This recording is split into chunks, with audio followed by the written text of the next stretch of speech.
Fala galera, Prof. Flávia aqui para a gente ter mais uma aula sobre uma substância química que já caiu e pode cair novamente na tua prova do Enem. Vamos falar hoje sobre o monóxido de carbono e antes de começar a aula, não se esqueça de curtir esse vídeo, se inscrever no canal, porque isso importa demais para que a gente continue produzindo aulas de qualidade gratuitas aqui na internet, no YouTube, perfeito? Então, bora para a aula, vamos falar sobre o monóxido de carbono. O monóxido de carbono ele tem essa fórmula química aqui muito simples, CO, certo? Ele é formado aí só por ametais, portanto, entre o carbono e o oxigênio existem ligações do tipo covalentes. Inclusive, pensando lá na regra do octeto, que nem sempre é válida, né? Mas que em alguns casos é. Vejam só, o que acontece? O carbono, ele tem 4 elétrons na sua camada de valência. Desses 4 elétrons, 2 ele compartilha ali com o oxigênio aqui nessas ligações aqui.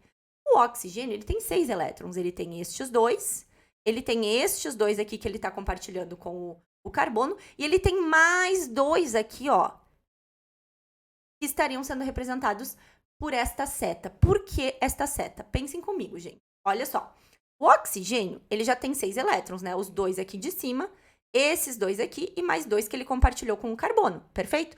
Quando ele compartilha, faz 2 ligações, né, uma dupla ligação com o carbono, esses 2 elétrons do carbono contam para o oxigênio também. Então, dos 6 que ele tinha, mais esses 2 do compartilhamento, ele fica com 8 elétrons, fica estável, segundo a famosa regra do octeto, que nem sempre é válida. Vamos lembrar. Já o carbono tinha 4, né? 1, 2, 3, 4. Mais esses 2 que ele compartilhou com o oxigênio, ele ficaria com 6. E aí, para ele fechar 8, faltariam 2, né? Então, estes 2 aqui do oxigênio, que estão ali sobrando não, né? Eles estão ali com oxigênio, mas eles estão aí sem ligações, eles são compartilhados, no caso, eles são doados, emprestados, na verdade, doados não, eles são emprestados um pouquinho para o carbono. Então, isso aqui, essa seta aqui, configuraria a tal da chamada ligação dativa, que antigamente nós chamávamos de ligação dativa. Hoje este termo está em desuso, nunca caiu no Enem ligação dativa, portanto, se você estuda para o Enem Química, não estude ligação dativa. Essa ligação dativa ela é nada mais do que uma outra ligação covalente que ocorre de uma forma um pouquinho diferenciada, porque ali não é um compartilhamento exato, é sim um empréstimo ali, o oxigênio empresta um pouquinho esses 2 elétrons para que o carbono, de certa forma, fique com 8 também, mas o oxigênio também precisa desses elétrons para fechar os seus 8. Então, aí é um empréstimo, digamos assim. Então, não usamos mais o termo ligação dativa, apesar de antigamente essa ligação ser uma dativa. Então, aqui o que ocorre, basicamente, a gente pode dizer que é uma ligação tripla covalente, perfeito? Em que uma das ligações ocorre de uma forma um pouquinho diferente. Todo esse conceito provavelmente não vai cair no Enem. O que cai no Enem? Isso talvez caia em vestibular, mas no Enem, a gente precisa saber que o monóxido de carbono, ele pertence à função óxido, ele é um óxido inorgânico, ele tem caráter neutro, certo? Ele é uma molécula polar, afinal, ele é formado por 2 átomos apenas e 2 átomos diferentes, certo? Ele é um gás asfixiante, a gente já vai entender por quê. Vejam só, como que são emitidos, né? Como que esse gás é emitido na atmosfera? A partir principalmente da queima de combustíveis fósseis, ou seja, por automóveis, veículos movidos a gasolina, movidos a diesel e assim por diante. Mas também queimadas florestais também aí vão representar emissões de monóxido de carbono, mas principalmente, então, queima de combustíveis fósseis por indústrias e veículos. Como que ele é emitido, né?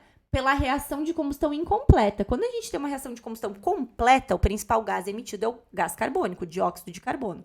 Quando essa combustão é incompleta, aí sim a gente tem, né, um combustível reagindo com o oxigênio, como numa combustão normal, porém, ao invés do principal gás ser emitido ser o dióxido de carbono, o gás carbônico, aqui na incompleta, o principal gás emitido é o monóxido de carbono.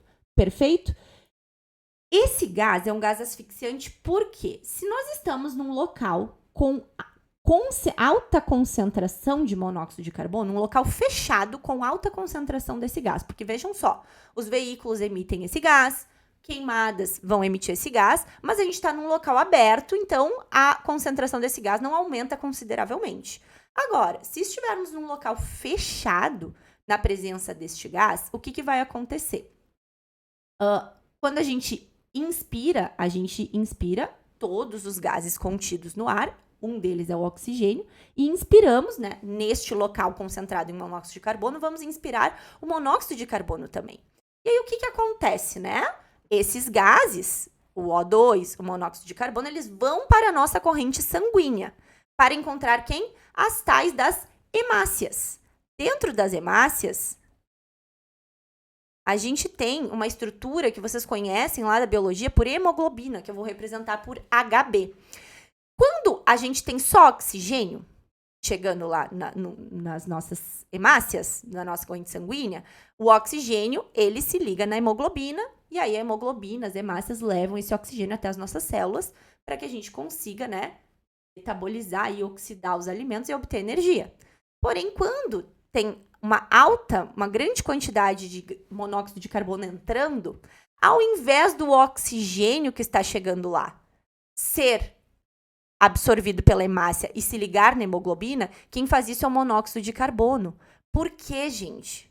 Daí o oxigênio é deixado de lado, porque quimicamente o monóxido de carbono, ele tem uma afinidade química, rola uma química maior entre o monóxido de carbono e a hemoglobina do que o oxigênio.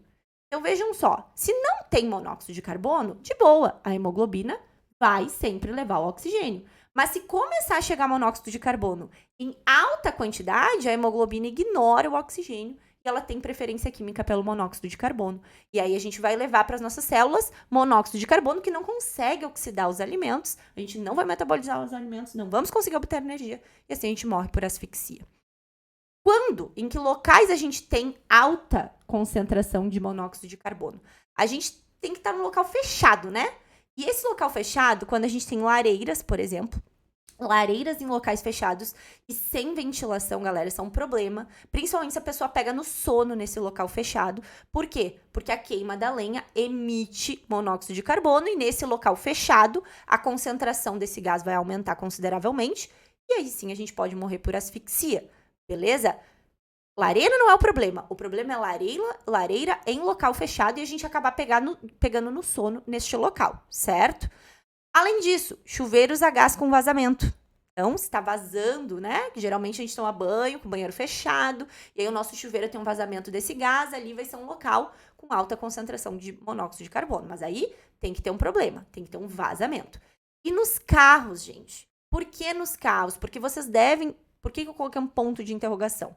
Vocês devem ter visto, ou não, né? Mas se não viram, a notícia de que no início, primeiro dia do ano de 2024, 4 jovens morreram numa BMW na rodoviária de Camboriú. Por quê? Porque eles ficaram dentro deste carro com o ar-condicionado ligado, esperando um amigo chegar. E esse carro estava parado, com o motor ligado, por conta do ar-condicionado. Devia estar quente, eles queriam deixar o ar-condicionado ligado. Só que, né? O que aconteceu? Este carro estava com um vazamento deste gás. Então, assim, gente, não é para nenhum carro liberar gás monóxido de carbono para dentro do veículo, mesmo que ele esteja fechado e parado. O problema desse carro é que havia um vazamento deste gás no veículo. E o fato dele estar parado fazia com que não houvesse, e fechado, né, dificultasse essas trocas, essa ventilação ali do carro. E aí, o que acontece? Essas pessoas estavam dentro do carro, então, num local com alta concentração de monóxido de carbono, e elas foram asfixiadas. Tá, mas se a pessoa está sendo asfixiada, ela não sente uma falta de ar? Não, gente, olha só. Primeiro, quais são os sintomas de intoxicação por esse gás? Por que ele é tão perigoso? Esse gás, ele é inodoro. Inodoro. Isso significa que ele não tem cheiro. Começa por aí, tá? O perigo. Além de ele ser inodoro, a gente vai se asfixiando aos poucos. Então, começa com uma dor de cabeça, uma náusea, uma dificuldade leve de respiração, tá? A pessoa começa a ficar tonta até que ela perde a consciência. E no momento que ela perdeu a consciência, se ela continuar neste local, ela vai sim morrer asfixiada. Então, é uma intoxicação gradual. Esses jovens, alguns deles ficaram entrando e saindo do carro, porque eles estavam meio nauseados, eles sentiam que estavam mal. Só que eles não perceberam que o fato deles estarem mal era por conta de que havia um vazamento deste gás no veículo. E aí eles ficavam entrando para dentro do veículo novamente para dar uma descansada, para achar que, vou ficar aqui parado, né, para relaxar e passar esse mal-estar. E justamente aconteceu o contrário. Eles tiveram perda de consciência e os 4 morreram. Então, muito cuidado com lareiras em locais fechados, ar-condicionado do carro ligado com veículo parado e fechado e com vazamento de chuveiro. Se vocês sentirem alguns desses sintomas e estiverem em algum local semelhante a esses, pode ser um indício de que há algum vazamento aí de monóxido de carbono. Não esqueçam de curtir esse vídeo, se inscrever no canal e até a próxima!